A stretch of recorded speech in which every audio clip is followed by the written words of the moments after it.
Hare Krishna. In Srimad Bhagavatam, 4th canto, chapter 24th, 28th sloka, Lord Shiva said, any person who is surrendered to the Supreme Personality of Godhead, Krishna, the controller of everything, material nature as well as the living entity, is actually very dear to me. So, in the occasion of Mahashivaratri, I am going to recite an Swarajiti, Samba Shivayana. Samba Shivayana Ve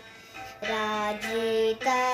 Giri Samba Shivayana Ve Rajita Giri Samba Vimano Hara Parat Parat Kripakara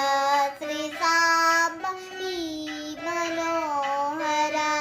Parat Parat Kripakara Sri Samba Shivayana Ve Rajita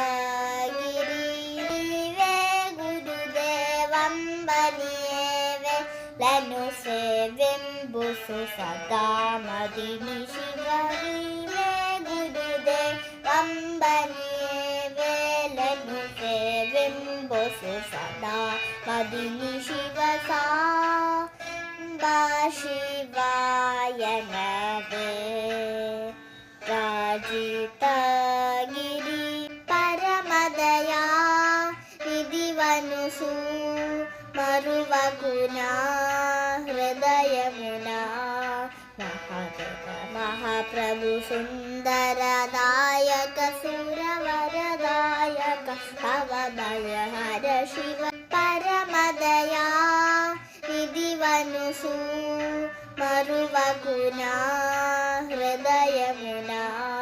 Mahadeva Mahaprabhu Sundara Dayaka Suravaradayaka Avadaya Hara Shiva Samba Shivayana Ve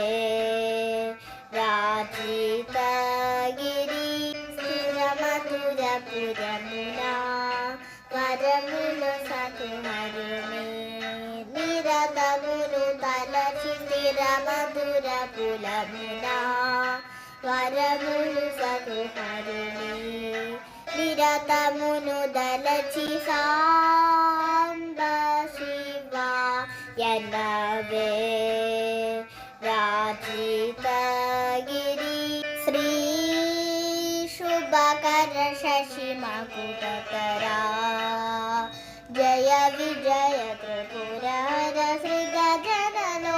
Lal Bhuta Gunashila Kritanuta Bala Patitu Nilola Mutambala Ranga Tatabja Mudandu Tadambulu Chershu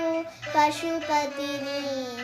Jnanamu Jnanamu Snanamu Manamu Jnanamu Manamu Abhiman Namanu Chukani Karamura Sharana Bulu Kanu Kolu Sutulan Nutula Charana Nutu Sri Shubhakara Shashi Vakutatara Jaya Vijaya Tripurara Sri Gajana Lal Bhuta Gunashila Kritanuta Pala Padidu Nidola Mutambara Ranga Tadabja Munandu Tadambulu Chersu Ashupadini Jnanamu Snanamu Danamu Manamu Danamu Manamu Abhimanamanu Chukani Karamura Sharana